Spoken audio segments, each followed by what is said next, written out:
Well, I wonder how the old folks are at home. I wonder if they'll miss me while I'm gone. Hi, in this second part of a video series on Bluegrass Rhythm, I'm going to talk about how to make your rhythm go up and down in volume and actually relate or interact with what's going on around you. What I'm trying to teach here is to avoid just playing a straight rhythm pattern that's the same volume all the time. If I did that to what I just played, it would sound like this. I wonder how your folks are at home. I wonder if they'll miss me while I'm gone. So it's really covering up my voice. I really can't hear my voice for one, and it's not really interacting or relating. And so what you want to learn how to do is swell up and down during your rhythm. Now the bluegrass rhythm pattern that I'm using is boom chuck boom a chuck a boom chuck boom a chuck a boom. And so what I'll usually do during swells is just simply one of those, boom chuck boom a chuck a boom, or leave out that first boom, chuck boom a chuck a boom. Okay, so it sounds like this. I wonder how the old folks are at boom chuck boom chuck a boom. Okay.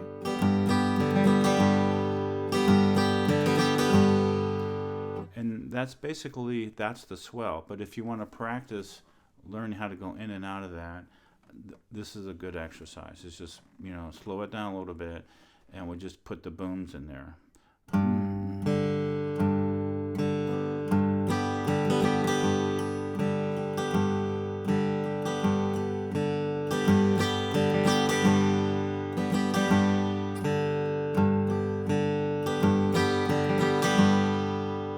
Just learn how to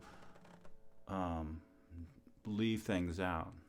You can even, during this period, practice learning how to make that louder and softer as well.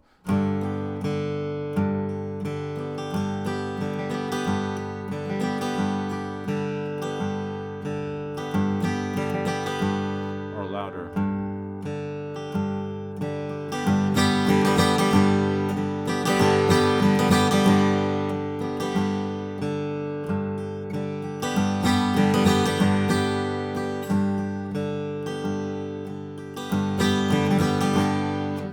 Apply it to a song like the one I just played, or whatever your choice may be. You can also, how do I make things louder?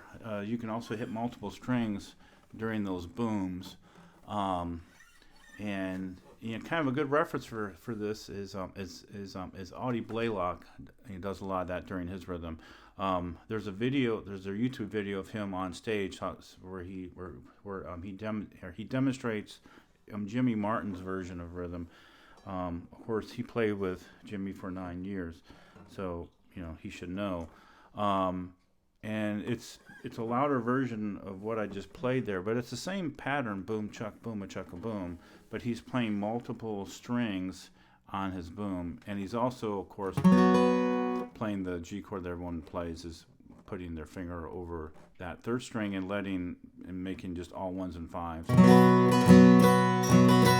So this is what he demonstrated. It sounds a little bit like this.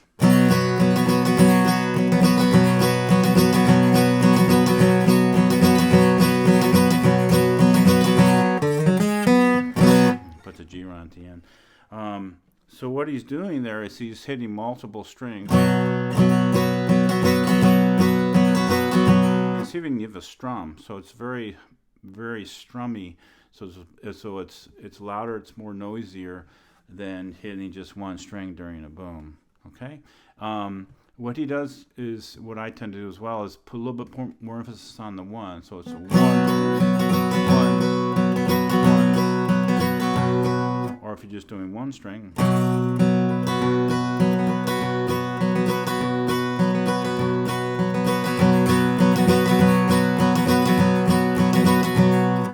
Okay, so that's one way to make your rhythm louder if it needs to be. Generally speaking, you want to just be loud enough. You don't want to be so loud that you're overcoming the thing that you're playing rhythm to. You want to be a supportive player. And so you want to learn how to modulate what you're doing in volume as much as you can. It's also a fun thing to see how sparse you can make your rhythm. You'd be surprised how little you need, to support a sound that's going on in a jam session.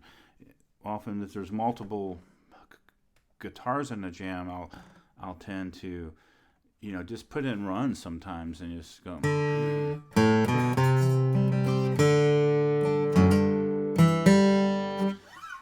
Where I'm not playing a lot because I don't want to add to the noise floor.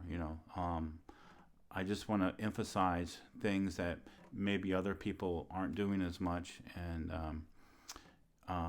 so that's how you modulate your rhythm up and down. Okay.